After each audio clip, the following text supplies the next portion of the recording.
Hi and welcome to the Spinal Institute's 3 steps to a pain-free back. Have you ever wondered how your back goes out?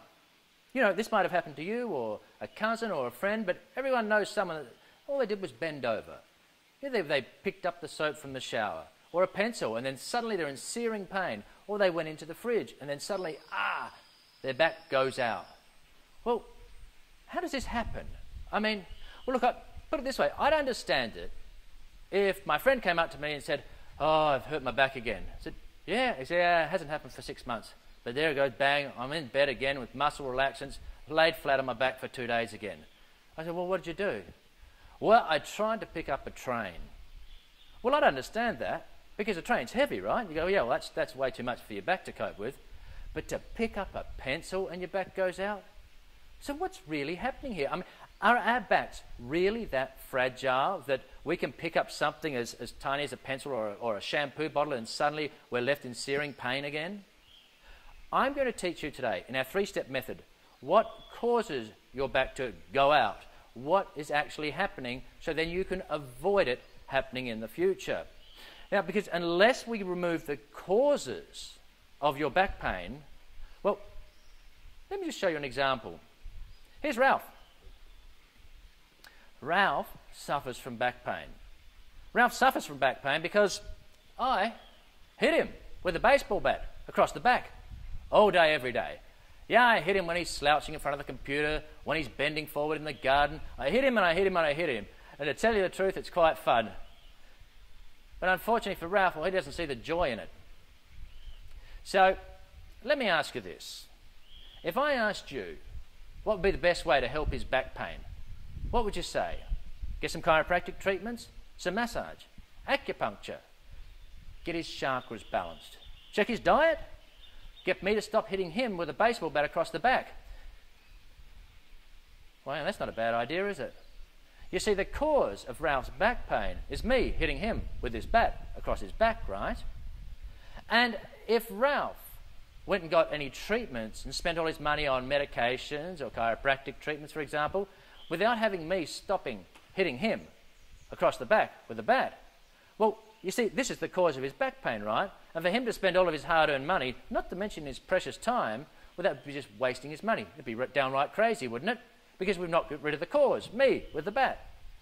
But this is what the majority of people do. Their back goes out, they go and get treatments, but they've never ever even thought about, perhaps, what causes their back pain. So I'm going to show you, in the very first step, what are the things that harm your back so that now you can heal your back. The second step, we're going to look at pain-relieving exercises and deal with anything like spinal stenosis, sciatica, and I'm going to show these exercises. These exercises are inspired by Robert McKenzie, a brilliant physiotherapist, and these have helped millions of people worldwide. In step 3 of our 3-step method, I'm going to show you how you can maintain your healthy spine. So let's get started.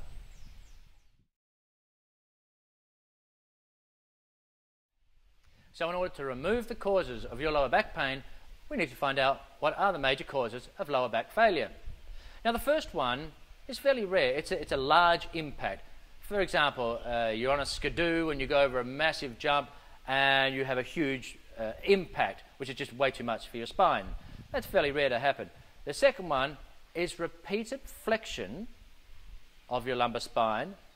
And the third one is sustained flexion. I'll go into these a little bit more. So think rounding your lower back. You see, because your spine doesn't like to have a lot of movement. And this is what happens when your back goes out. You see, every time you're sort of flexing and rounding your lower back, think of this stick as like your spine. If I keep doing this, or like a copper wire, if I continue to do this, it will weaken and then finally it will snap. Well, your back doesn't exactly snap, but what happens is cumulative trauma of either repeated flexion or sustained flexion. And again, I'll go into this in a little more detail in a second.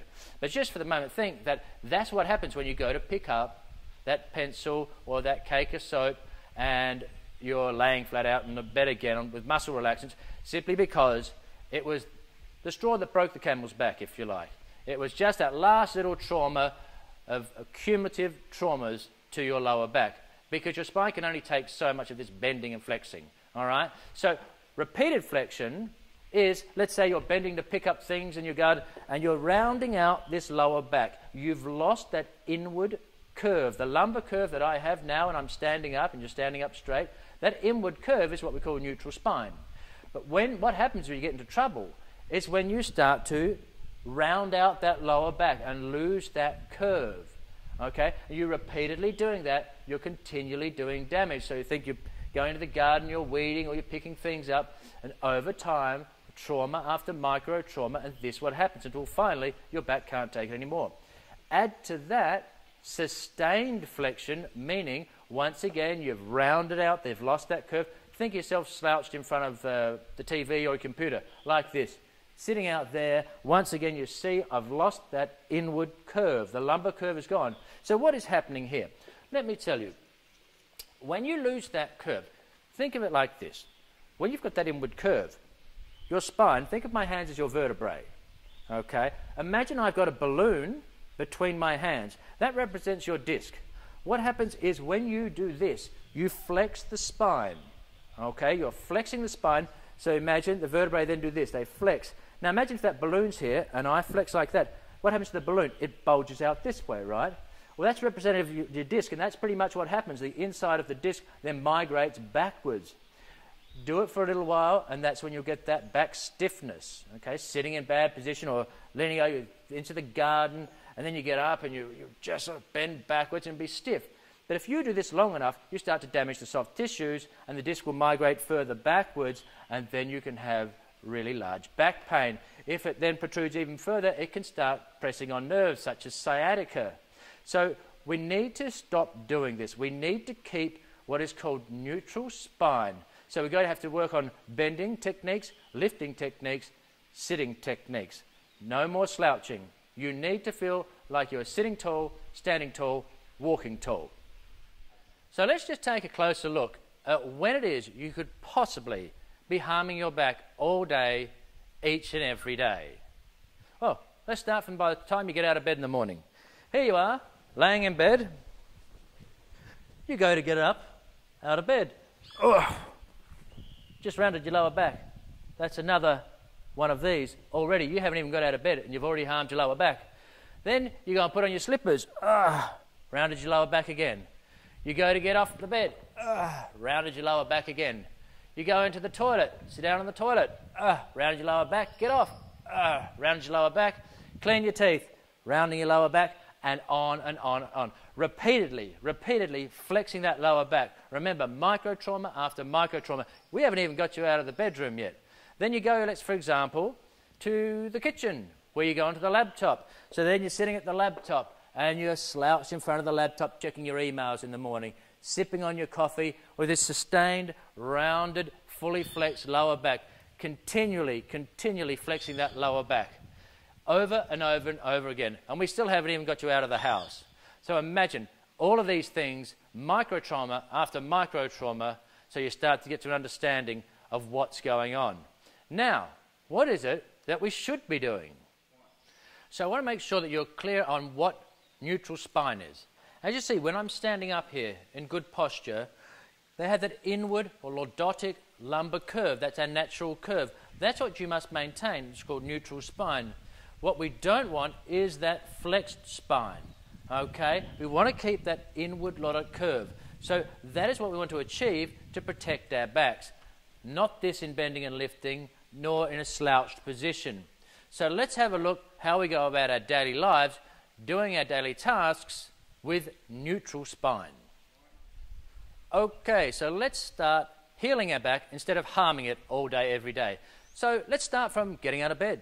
What's the best way to get out of bed? Instead of rounding your spine, let's do it again, the correct way. So now when you're going to get out of bed, instead of rounding it, you roll onto your side. You can use your elbows and arms to push yourself up just like that. As simple as that. We have already kept that neutral spine from the very first time. Now let me tell you this. In the morning, overnight, what happens is to your discs, they're like sponges, and they will actually absorb nutrients and water. And so they swell up. So there's a lot more pressure on your spine in the morning. In fact, in that first hour before you get out of bed, that very first hour, you have a 300% greater risk of disc damage and a 70% greater risk of ligament damage. That's in the very first hour, because after that they start to slough out the nutrients and the pressure goes off the spine. So you have to be extremely careful in that very first hour getting out of bed. So one of the worst things that you could possibly do is to get straight out of bed and round the lower back to do some bending, touching toes exercises, as this, with such a high risk, is about one of the worst things you could do. So now, getting out of bed, you're going to roll onto your side, keep the inward arch, that neutral spine, push yourself up, and then you're going to get out of bed that way. So, how are you going to get out of bed? Let's look at that. So I hope that's convinced you a little more to get out of your seated posture. Take micro breaks. It's super important, not only for your concentration in your work, but also for your body. Now, when you get up, you can walk around, take a little break. Also, here's a nice little thing you can do. Put your hands at the base of your spine. Use them as a pivot point. Don't bend your knees. And what you're going to do is do 10 repetitions of this. What that does is extends your lower back. You see my hands at the base of my spine, and you're trying to go back further and further as you go. What that does is counteract the flexion in your spine. If you do get into a more flexed position, that extension is extremely good to migrate the center of the disc in your lumbar spine more forward. The other thing you can do is a thing called Brugger release position. Now, because we are always like this in front of the computer, flexed here, flexed here, flexed here, what we're going to do is basically the opposite. So here's another thing you can do. You can do one or the other. Okay, now what we're going to do is look at bending and lifting, because this is another thing. Remember the repetitive flexion of the spine, repeatedly bending over to pick up things, bending. We're going to show you how to do that and how to groove in these motions, because these are habits you're going to have to form. You have to do this. Something you can do as an alternative. So if you've still got pain and it's one-sided, here's what you can do. You're going to lay